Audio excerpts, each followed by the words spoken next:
დედოფლისწყაროს მუნიციპალიტეტში ხორბლის მოსავლის აღება აქტიურ ფაზაშია. შირაქის ველზე მიმდინარე სამუშაოებს პარლამენტის თავმჯდომარე შალვა პაპუაშვილი და გარემოს დაცვისა და სოფლის მეურნეობის მინისტრი დავით სონღულაშვილი ადგილზე გაეცნენ.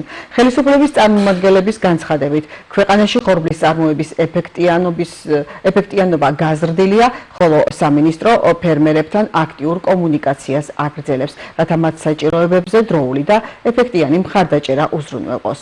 Განსაკუთრებულად აღსანიშნავია წლევანდელი წელი, სადაც საჰექტრო მოსავალი საკმაოდ მაღალი არის, რაც განაპირობა უხმანალექმა, რომელიც იყო წლის განმავლობაში.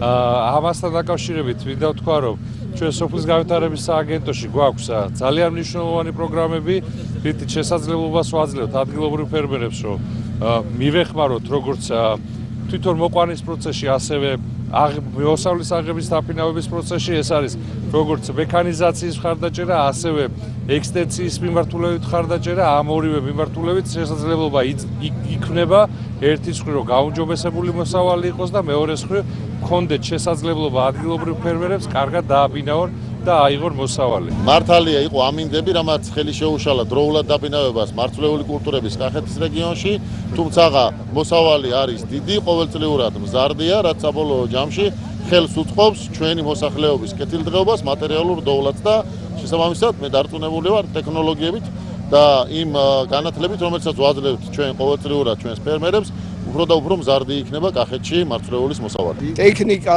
წელს საკმარისი არის, ამღები კომბაინები არის საკმარისი.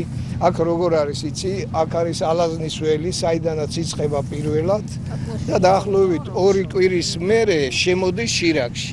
და ის კომბაინები მერე მთელი საქართველოდან აქ არიან და მერე აქ იღებენ და წელს მაგალითად არავითარი პრობლემა არ ყოფილა ტექნიკის. აღება ხდება ამჟამად გერმანიიდან ჩამოტანილი სათესლე მასალის საგექტარო დაახლოებით 8 ტონაზე მეც ველოდებით, რაზეც კმაყოფილი ვართ.